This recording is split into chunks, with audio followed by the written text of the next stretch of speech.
আমি আমি তো নদীটি পার হব, আর নদী পার হতে হলে কি লাগে? যারা সাঁতার না জানেন কি লাগে নদী পার হইতে হলে? হ্যাঁ, নৌকা লাগে, তাই না? মাঝি লাগবে, আর কি লাগবে? হ্যাঁ, নৌকা লাগবে, তাই না? আচ্ছা ধরুন নৌকার মধ্যে আপনারা কেউ উঠলেন, কিন্তু ওই নৌকার যে মাঝি ঠিক নৌকা চালাতে পারে না, ঠিক আছে? হ্যাঁ, মাছ মাছ নদী থেকে মাঝি কি করলো? হ্যাঁ, নৌকা সে ডুবিয়ে দিল। হ্যাঁ, নৌকা যদি মাছ মধ্যে ডুবিয়ে দেয় মাছ নদীতে, তার সাঁতার যদি কেউ না জানে তাহলে কি হবে? হ্যাঁ, নৌকা ডুবানোর ফলে এখানে যারা আছে সবাই জলে ডুবে মারা যাবে। যেহেতু মাঝি ভালো না, মাঝি ঠিক নৌকা চালাতে পারে না, তাই না? তাহলে আমরা সবাই কি করবো? হ্যাঁ, ডুবে সবাই মারা যাবে। তাহলে এখানে মাঝি বলতে কে? মাঝি হচ্ছে যিনি আমাদেরকে নদীটি পার করে দিবেন, তিনি হচ্ছে মাঝি। এখন মাঝি যদি নৌকা চালাতে না জানে তাহলে মাছ নদীতে গিয়ে নৌকা কি করবে? ডুবে দেবে। আর আমরা মাছ নদীতে কি করবো? আমরা হাবুডুবু করবো। সাঁতার যদি না জানেন, আর যারা সাঁতার জানেন তো নদী পার হয়ে যাবেন, ঠিক আছে? এটি হচ্ছে মাঝি হচ্ছে হ্যাঁ হ্যাঁ আমাদের গুরুদেব, ঠিক আছে? গুরুদেব যদি সঠিক না হয়, গুরু যদি হ্যাঁ সে শাস্ত্র সম্পর্কে না জানে, গুরুদেব যদি ভগবান বুক দিয়ে প্রসাদ না পায়, গুরুদেব যদি হরিনাম জপ না করে, একাদশী ব্রত না করে, ঠিক আছে? গুরুদেব যদি শিষ্যদেরকে সঠিকভাবে ধর্ম শিক্ষা না দেয়, একাদশী করতে না বলে, মালা জপ করতে না বলে, যদি প্রসাদ বুঝছি হতে না বলে, হ্যাঁ, তাহলে তার এখানে অনেকটা অবহেলা আছে। হ্যাঁ, তার এখানে কি আছে? অবহেলা। ঠিক আছে, গুরুদেবের কর্তব্য কি? শাস্ত্র গুরুদেবের কর্তব্য হচ্ছে একটা শিষ্যকে হ্যাঁ ভগবত ধামে নিয়ে যাও, নাকি মাছ নদী থেকে ডুবিয়ে দেওয়া নৌকা? কোনটা কি ভাইরা? হ্যাঁ, গুরুদেব যদি কিছু না জানে, গুরুদেব যদি দেখা যায় আমিষ খায়, গুরুদেব তো নেশা করে, হ্যাঁ, গুরুদেব তো ধূমপান করে, ঠিক আছে, গুরুদেব যদি গলায় মালা না থাকে, ভগবানের ভোগ নিবেদন না করে, যাত্রাতে কাজ, হ্যাঁ, তাহলে তার মধ্যে ভেজাল আছে। সে মাছ নদীতে নৌকা ডুবিয়ে দিবে, তখন ভব নদী পার হওয়া অনেকটা কষ্ট হবে, ঠিক আছে? হ্যাঁ, এই জন্য বলছে আমরা আমাদের 4টি বিধিনিষেধ আছে। কেউ যদি সঠিকভাবে ধর্ম পালন করতে চাই আমরা, তাহলে 4টি বিধিনিষেধ সকলে পালন করতে হবে, তাই না? যদি আমাদের একবারে সম্ভব না, কিন্তু এটি আমাদেরকে জেনে রাখা ভালো। ভবিষ্যতে যদি ধর্মপথে আসেন, সঠিক পথে গ্রহণ করতে চান, তাহলে এটিকে সবার তো প্রয়োজন আছে আমাদের। যদি আমরা না জানি তাহলে তো হ্যাঁ যে যেমনি বলে এমনি কি করবো? আমরা ধর্ম করবো। বলছে ধর্ম যদি কেউ করতে চায়, ভগবানকে যদি কেউ লাভ করতে চায়, ভগবানের ধামে যদি কেউ চাইতে চায়, হ্যাঁ, তাহলে তার 4টি নিয়ম অবশ্যই পালন করতে হবে। 4টি নিয়ম, ঠিক আছে? 4টি মানে বিধি নিষেধ। যদি কেউ ভগবান লাভ করতে চায়, গোলক বৃন্দাবনে যেতে চায়, 4টির মধ্যে 1 নম্বর হচ্ছে আমিষ আহার বর্জন, মানে আমিষ গ্রহণ করা যাবে না। আমিষ বলতে কি? মাছ, মাংস, পেঁয়াজ, রসুন, তাই না? হ্যাঁ, ভগবত ধামে যেতে হলে হ্যাঁ আমিষ বর্জন করতে, কারণ জীব হত্যা হচ্ছে মহাপাপ। যদি তার পাপ করেন তাহলে তো এই মাছ নদী থেকে নৌকা মাঝি ডুবিয়ে দিবে, তাহলে আর পার হয়ে যাবে না, তাই না? হ্যাঁ, তাহলে আমিষ আহার বর্জন করতে হবে, গোবিন্দের বুক দিয়ে প্রসাদ করতে হবে, তাই না? এগুলো একটা। 2 নম্বরে কি? হ্যাঁ, 2 নম্বরে নেশা বর্জন। নেশা বলতে কি বুঝি আমরা? হ্যাঁ, অনেক অনেক মায়েরা বলেন, প্রভু আমার যে স্বামী আছে মদ খায়, আমার স্বামী নেশা করে, প্রভু আপনি বুঝান, ঠিক আছে, আমার স্বামীরে সে তো ভালো হয়।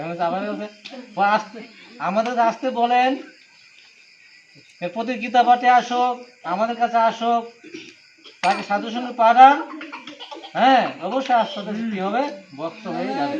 সমস্ত নেশাবাদ দিয়ে কি হবে, সে ভক্ত হয়ে যাবে। আর হরিনামের নেশা, হরিনামের নেশা যদি কেউ একবার তার ভিতরে ঢুকে, হ্যাঁ অন্য কোনো নেশা তার আর থাকবে না।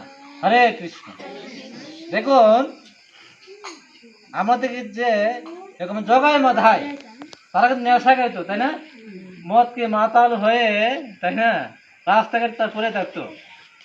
হ্যাঁ নিত্যানন্দ প্রভু এসেছে নাম দিতে, হ্যাঁ মদের নেশায় কি করেছে, তার নিত্যানন্দ প্রভুকেও আঘাত করেছে।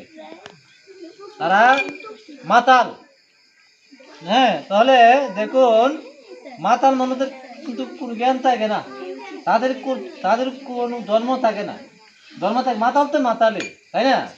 এই জন্য দেখুন অনেকে আমাদেরকে বলে আমার ছেলে তো বিড়ি খায়, হ্যাঁ অল্প বয়স থেকে সে আমার সিগারেট খাচ্ছে, হ্যাঁ অসৎ ছেলেদের সঙ্গে যাচ্ছে, নেশা করছে, মদ খাচ্ছে, ঠিক আছে? তাহলে এটির জন্য মূলত দায়ী কে? এটির জন্য দায়ী হচ্ছে আমরা। আপনাদের পিতামাতা আছেন, ছেলের সঙ্গে খারাপ হওয়ার দায়ভার হচ্ছে আপনাদের, এটা দায়ী হচ্ছেন আপনারা, ঠিক আছে? কারণ আপনাদের সন্তানদেরকে ধর্মজ্ঞান, ধর্মশিক্ষা দেন নাই, এই জন্য আপনার ছেলেরা খারাপ হয়ে যাচ্ছে, মদ খাচ্ছে, গাঁজা খাচ্ছে, খারাপ ছেলেদের সঙ্গে যাচ্ছে, তাই না? হ্যাঁ কিন্তু এদের দায়ী হচ্ছেন আপনারা, ঠিক আছে? এই জন্য সন্তানদের কৃষ্ণভক্তি শিক্ষা দিবেন, তাদেরকে সাধু সঙ্গে পাঠাবেন। যাও আজকে মন্দিরে অনুষ্ঠান, সাপ্তাহিক গীতা ক্লাস, এখানে যাও, হরিনাম করুন, গীতা শ্রবণ করো। কিন্তু আপনারা মায়েরা যারা আছেন, আচ্ছা বলুন তো কয়জন কার সন্তানকে বলেন যে মন্দিরে আসতে গীতা পাঠ শুনতে, বলেন কেউ? হাত তোলেন দেখি, একজন আছেন কিনা? আর দেখুন তাহলে আমরা কত অচেতন অবস্থায় আছি। না না আশা না যে পরের কথা, আশার জন্য বলি নাই, ঠিক আছে? কিন্তু আমি যেটা বলছি, আপনাদের যে সন্তানরা আছে, যখন আপনি মন্দিরে যখন আসবেন, যারা ছোটো ছোটো বাচ্চারা আছেন আপনাদের, তাদেরকে হাত ধরে মন্দিরে নিয়ে আসবেন, মন্দিরে নিয়ে এসে সাধুর সঙ্গে তাদেরকে বসাবেন। তাহলে তাদের যদি মন্দিরে নিয়ে আসেন, তাহলে কি হবে, এই যে সাধুর সঙ্গে আসার যে শিক্ষা, এটা তার ছোটো থেকে তারা কি করবে, লাভ করবে। কিন্তু অনেক সময় আমরা মন্দিরে আসি, কিন্তু সন্তানদেরকে বলি বাবু তুমি টিভি দেখো, আমি মন্দিরে যাই। তাহলে কত আমরা অজ্ঞ, সন্তানদের টিভির সামনে বসিয়ে, হ্যাঁ আমরা কি করছি, মন্দিরে আসছি, তাই না? তাহলে কি এতে কি আমাদের সন্তান খারাপ হবে নাকি ভালো হবে? হ্যাঁ খারাপ হয়ে যাবে, নষ্ট হয়ে যাবে, তাই না? এই জন্য ধর্ম যদি কেউ করতে চায়, তাহলে তার কি করতে হবে, নেশা ছাড়তে হবে। যেমন এই যে আমরা যে অনুষ্ঠান করি, এই যে আমরা যে অনুষ্ঠান করি, হ্যাঁ এখানে কেউ পান দিচ্ছি, পান খান, এখানে কেউ আসা, এখানে সিগারেট দিচ্ছি, আমরা এখানে পান সিগারেট নেই, তাই না? কারণ এটা মানুষ শিক্ষা দিচ্ছি, তাই না?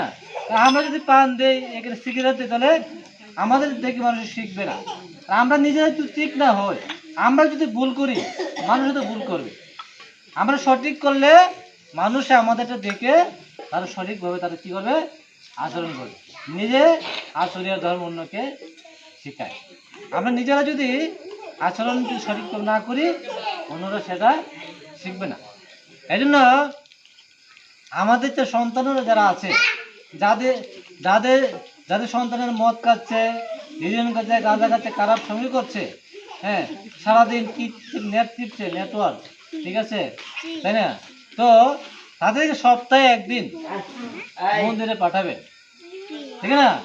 অনেক অনেক মায়েরা ভাবেন আমি যদি মন্দিরে পাঠাই, তাহলে প্রভু যদি তাদের সাধু মনে দেয়, বুঝার শুনে পরে কি হবে? না অনেক কিন্তু ভয় আছে, প্রভু যে সুন্দর সুন্দর আলোচনা করে আমাদের সন্তানদের ভক্ত হয়ে গেলে সমস্যা হবে, ঠিক আছে? না এরকম কেউ মনে করবেন না। সাধু হলে কি হবে, আপনাদের সন্তানের সাধু হলে তার জীবনে মঙ্গল হবে। বলে কোনো সন্তান যদি কৃষ্ণ ভক্ত হয়, তো বলে কোনো সন্তান যদি গোবিন্দ ভক্ত হয়, তাই না? তাহলে সে হচ্ছে আপনার প্রকৃতভাবে সুসন্তান, কারণ সে মদ খাচ্ছে না, গাঁজা খাচ্ছে, খারাপ সঙ্গে যাচ্ছে না, তাই না? এবং সেই তাহলে সে খ্রিস্টময় সন্তানই কিন্তু আপনার মৃত্যুর পরে আপনাদেরকে উদ্ধার করতে পারে। মনে করেন ধরুন ধরুন 5টি সন্তান আছে, 5টি সন্তানের মধ্যে 4টি সন্তান মনে করেন ভক্ত না, আর একটি সন্তান ভক্ত। হ্যাঁ, মেয়ে হোক বা ছেলে হোক, যার মেয়ে আছে মেয়ে, ছেলে হোক ছেলে, ধরুন একটি সন্তান ভক্ত আর 4জন ভক্ত না, তাহলে যে সন্তানটি ভক্ত সেই সন্তানই কিন্তু মৃত্যুর পরে তার পিতা মাতাকে সে উদ্ধার করতে পারে। যে সন্তান ভক্ত না, তারা কিন্তু উদ্ধার করার ক্ষমতা তাদের নেই, তাদের কথা ভগবান শুনবে না। কারণ আমাদের কথা শুনবে, আমরা শোনার মতো কাজ কিন্তু আমরা কেউ করি নাই। যে সন্তান কৃষ্ণ ভক্ত, সেই সন্তানই পারবে মৃত্যুর পরে তার যে পিতা মাতাকে উদ্ধার করতে পারে।